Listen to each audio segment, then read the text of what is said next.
Welcome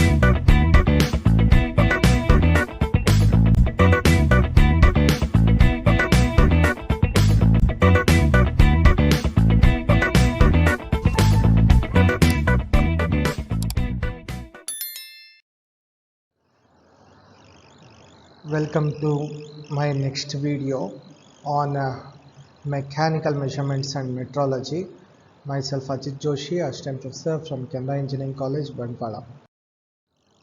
So continuing from the last video on Module 1, in the last video we have discussed about the basic concepts of metrology as well as the basic concepts on fundamentals on linear measurements, also introduction to the angular measurements, that is angle measuring using the gauge blocks, angle gauge blocks or angle blocks we have seen in the last video.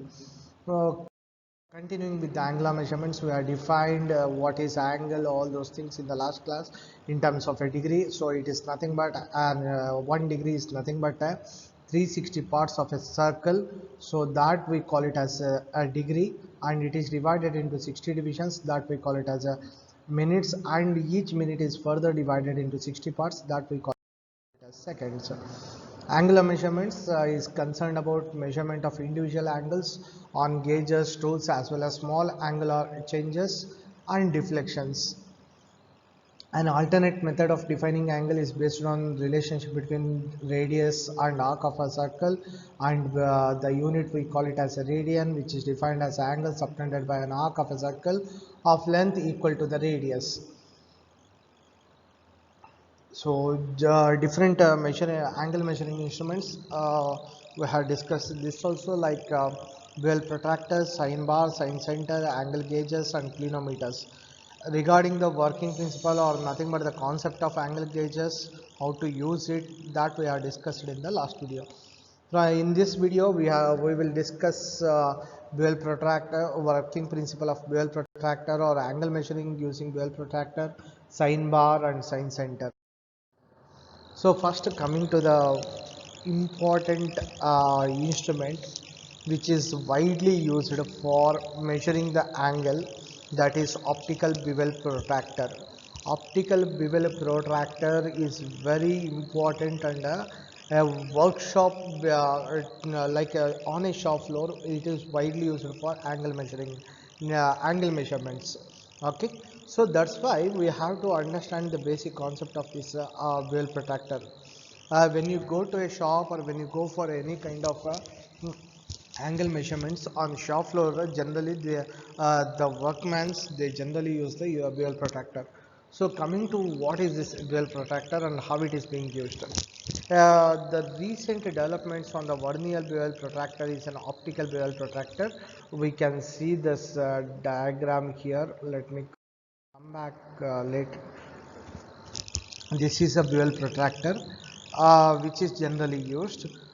Here you can see there is a one working blade and there is a working edge. Working blade or nothing but a blade, and there is a working edge, and next is about the working edge is there. Okay, there are two working edges. This we can use it as an attachment. If not necessary, we can keep it as a separate. Okay, generally this attachment which is used as a this part we use it as an attachment for acute angle measurements, for acute angle measurements. Okay, and again there is a eyepiece here. We can see there is a eyepiece, and this is a eyepiece, and then there is a main clamp to lock the whole rotation of this turret. Okay, and there is a blade clamp which we can tighten, which the screw you can use it for tightening the movement of this blade, because when we are measuring the angle over a given specimen, there is every chance that the blade can move, either it may be sliding or it can rotate. So first, to avoid the sliding, that is to lock the sliding motion, we use this turret lock. Okay, or the nut which is connected to this turret or blade clamp. Okay, when you tighten this blade clamp, the sliding motion of the blade is completely arrested. Further, the main clamp is there here, correct? So when you tighten this blade clamp, the rotational motion of this scale is completely arrested. Nothing but the blade also having some rotational motion that can be arrested. Okay, generally on a scale, you can see here, generally on a scale, this is a main clamp and this is the blade clamp. Okay, sorry, this is a blade clamp and this is the main clamp. Okay, this main clamp, when you tighten it, you cannot rotate this scale, you cannot rotate the scale or nothing but you cannot rotate the blade also. Okay, when you tighten this screw or nothing but this nut, when you tighten this nut, you can see the blade clamp, nothing but it is, you are going to arrest the sliding motion of this blade. As I already mentioned, there is a one working edge, this is a working edge, whereas the another working edge which is used as an attachment, that is being shown here. Okay, this is another attachment, and even this also you can replace it with the longer working blade. Okay, coming to this readings, here the whole triangle, whole circle is divided into 360 parts. So obviously it is equal to 1 degree. Each is equal to, each division is equal to 1 degree. And the scaling is not given such a way like a 0 to 360 degree. Here it is given like a 0 to 90 degree and then 90 degree to 0 degree and then 0 to 90 degree, 90 degree to 0. So that it is very flexible for the usage, for the users to use this scale, and he has to be very careful. The important thing is in which direction he is doing the, he is measuring the angle or he is doing the measurement of an given specimen. Okay, based on that he has to be read the reading. Example, for a let me say you are going for an obtuse angle. When you are going for an obtuse angle, obviously the reading maybe which you can read it on the scale is some, let me say around 86 degree. Okay, but since it is a obtuse angle, you are measuring from this direction, let me say from the anti-clockwise direction, and you are keeping the blade and the working edge exactly in contact with the work surface. Then you have to take something like 0 to 90 degree and then you have to add the further angle. So that is how you need to check the angle. Here it is, so that's why you have to be very careful, because the angle which is given in this case is like 0 to 90 degree, 90 degree to 0, and then again 0 to 90, 90 degree to 0. That is how it is, the scale is being marked. Okay, and along with this main scale, we will call it as a main scale. There is a one more scale which we can call it that is a vernier scale. There is a one more scale which is a vernier scale. Here again 0 to 30 on one side and 0 to 30 on a other side it is given. Sorry, 0 to 60 minutes one side and 0 to 60 minutes on one side. So on either sides there may if there is a one division which is coinciding, the mirror image or the mirror reading on the other side also will be coinciding with the main scale. So there is no any such kind of confusion there, but you have to be very careful regarding what is the LC, least count. Okay, that you have to be very careful, that is very very important. Okay, coming to this working principle, like as I mentioned, one is the working edge, another one is the blade. Okay, this specimen, let me say this is a acute angle measurement. You are keeping the specimen in between the working blade and the working edge. Between the blade and the working edge you are keeping the specimen somewhere here. Okay, when you are keeping the specimen somewhere here, then you have to make the complete working blade in contact with the measuring surfaces. One is working blade should be made in contact with the one surface or one edge, and the working edge should be in completely contact with the working edge. Okay, when you keep both are in completely contact, then you have to lock first this rotating screw. Okay, so that there should not be any deviation with respect to the angle measurement. Okay, the next part is you have to lock the blade, you have to lock the blade. so that there should not be any sliding motion. And when you are doing the measurement, you should concentrate in such a way that the blade and the working edge both are in completely contact with the working edges.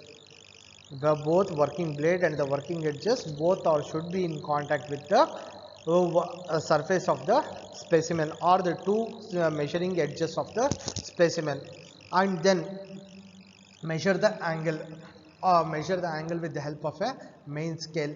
First you will get the main scale reading, and then check for the coinciding vernier division. So once the coinciding vernier division is also noted, then calculate what coinciding vernier division, multiply it by least count and add it to the main scale, you will get the reading. That is how you are measuring the angle for a given specimen using the optical bevel protractor. Okay, and the major advantage here is the simplest form of measuring the angles using a measuring instrument. This is the most simplest measuring angle measuring instrument in the lab, or on a machine shop floor. Okay, that's why it is widely used. It is a very simplest form of measuring the angle. And if there is anything like there is a air gap or any such kind of errors may imparted into your readings. That's why I told, like when you are measuring, you should be very careful with respect to the contact of the blade with the measuring edge, as well as the working edge with the measuring on the adjacent measuring edge. Okay, so that's why the both edges need to be completely in contact, even there should not be any air gap. When it is completely in contact, then only lock both the nuts, that is using the clamps. One is the blade clamp and another one is the main clamp. After clamping it, again check for if there is any deviation. If there is any deviation, loosen the main clamp and properly tighten it after making it in completely contact, and then check for the reading. Okay, so that is how the optical bevel protractor is used for angle measurements. Okay, so we'll move to the next is the application part of this. Even you can use the bevel protractor with an attachments for checking the angle of a V blocks, or checking the angle of a boring counter boring is done here, right? So only checking the angle of this counter boring edge, the inclined part of this counter bored surface or counter bored hole. Or you can use the angle of a given specimen with one side which is flat and the other side there is a inclination with the non-parallel surfaces, because here you are not completely making the another adjacent side, whereas the non-parallel surface which is on which makes the specimen to be completely rested on the working edge, so that you can place it and measure the acute angle. Even here, as here you can see, you can measure the obtuse angles. You can measure up to 360-degree angle in the with the help of this optical bevel protractor. So coming to the next is sign bar. Sign center and sign bar, the both works on a similar principle. The only thing or only difference which you can say is the kind of specimen which you can use it for measurement. In the sign bar and sign center, both are different. Both are working on a same principle. As I mentioned already, the only specimen type of specimen which you can measure on sign bar and sign center are different. Sign bar, you can measure the angle of a inclined surface of flat surfaces. Okay, whereas in case of sign center, it is about a conical surface.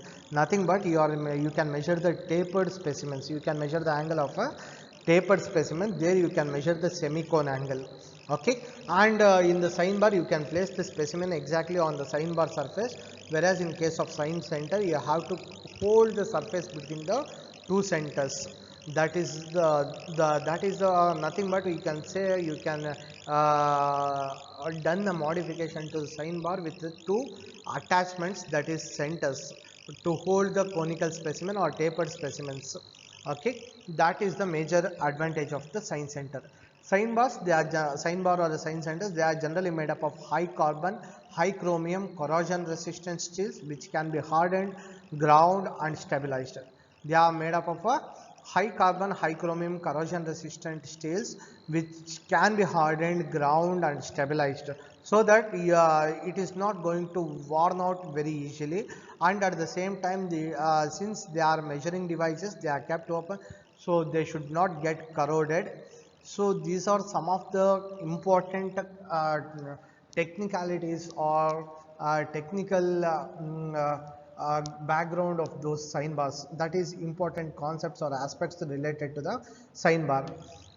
Here sign bar, two cylinders of equal diameter are attached at the end or nothing but at the bottom of this sign bar, and the distance between these two cylinders are standard, either it can be 100 mm, 200 mm or 300 mm. Okay, and the axis of these two cylinders are made mutually parallel with respect to each other, and then they are at equal distance from the upper surface of the sign bar. The accuracy of the center distance, with respect to sign bars are A grade, accurate up to 0.01 mm per meter of length, whereas B grade it is accurate up to 0.02 mm per meter of length. That is the two grades of sign bars or sign centers are available. Okay. This is what the sign bar, how it looks. End faces, the two end faces, the top surface on which the measuring specimen is kept, and three holes, and two rollers are attached to this sign bar. With respect to the center, they are from the length, they are exactly at a equal distance, and the axis of these two cylinders are mutually parallel with respect to each other, and the distance between the rollers are 100 mm or 200 mm or 300 mm. In three different distance range you can get the sign bar in market. So this is how you can check for the sign bar. Okay, this is the end face, and the specimen is placed over this top surface. Okay, and one important thing with respect to the sign bar is it is made up of generally a highly corrosion resistant, as I already mentioned. It should not get corroded or it should not get worn out. If any such thing has happened, you should go for calibration and you should record what is the amount of error which is imparted into the sign bar because of either corrosion or because of the wear. Okay, and both sign and sign center, they works on the principle of similar triangles. The sign bar is designed basically for precise setting out of the angles and generally used in conjunction with the slip gauge. Here this is the basic working principle of the sign bar. Uh, First, initially what we do is place the sign bar flat on a surface plate. Okay, in a horizontal manner, place the sign bar on a surface plate and check for the specimen inclination. Keep the specimen on the top surface of the sign bar using a comparator. Check for what is the difference in the height. Okay, example, if I am keeping if I am placing the specimen on this way. Okay, this is, let me assume that this is a specimen. Okay, when I am keeping the specimen on this top surface, first keeping the sign bar on the surface plate directly and check for what is the difference in the height compared to this height. Let me call this as a H1 and this as a H2. So the difference in the height, let me call it as delta H. Okay, so that difference in the height you have to calculate, and then you have to rise on the this side where the height is lesser. There you have to rise the height by in terms of capital H. The height with the capital H is calculated initially using a similar triangles concept. You have to calculate what is the value of this capital H, and then again you have to move the comparator over this specimen, and if there is any further deviation, again you have to add it to the delta H value and calculate the new height, that is capital H. Okay, you have to repeat all that iterations till you get the mechanical comparator reading is equal to 0. Mean to say the top surface of this specimen is becoming parallel to the surface of this surface plate. When these two are equal, the angle theta will become equal to this inclination of the specimen, this angle. Okay, so the both will be equal to theta now. When this surface and this surface, that is surface of the surface plate and the top surface of the specimen, both are equal, then the both angles theta will be same, and that is being calculated as BC by AB based on a sin theta concept. So sin theta, using sin theta formula, we can calculate BC by AB is equal to what is theta, and then we can calculate what is the inclination of this specimen. That is how the angle is measured using the sin bar. Okay, so here you can see, and theta is equal to sin inverse of capital H by L, because AB is nothing but the distance which is a standard distance, either 100 mm or 200 mm or 300 mm based on the type of sign bar you are using, and the capital H which is being calculated, and this capital H you have to consider when the micrometer reading is showing 0 reading. Okay, that is, there is no any deviation in the micrometer when mechanical comparator, nothing but a dial gauge or a mechanical comparator, when you are moving over the specimen. When you are moving over the specimen, if there is no deviation in the mechanical comparator, that height is nothing but capital H, that you have to consider. Then you can use the formula theta is equal to sin inverse of capital H by L. So capital H by L becomes theta, that is the angle, okay, which is the angle of the specimen. The accuracy requirements of the sign bar: the axis of the rollers must be parallel with respect to each other. It should be made very precisely and accurately that the both rollers are parallel with respect to each other, and the center distance L must be precisely known. Where if there is any deviation with respect to the either 100 mm, 200 mm or 300 mm, that need to be recorded. It need to be perfectly calculated. And then the top surface of the sign bar must be flat and parallel to a plane connecting to the axis of the rollers. The flatness need to be achieved to a very minimum deviation or no deviation. No deviation is 100% impossible. So obviously with a very minimum deviation it need to be manufactured, and parallel to the plane on which the connecting axis of the rollers are considered. The axis of the two rollers must be parallel with respect to each other. Axis of the two rollers must be parallel with respect to each other, and the rollers of identical diameters and round to within a close tolerances. Rollers must be of identical diameters and it should be within a very close tolerance with respect to its circularity. Okay, or nothing but the roundness of these rollers, it should be very close tolerance. The out of roundness should be very minimum. That is another important thing, because these parameters contributes towards if there is any error which is going to be a part of the measured angle. So that's why these are the parameters which need to be taken consideration before going for measurements. So checking for unknown angles of a specimen, this is how you can set the workpiece. Okay, this is for small components. Even you can use the sign bar for measuring the angles for heavy specimen, where you can place the sign bar directly on the specimen. This is the specimen, heavy specimen, which you can use it.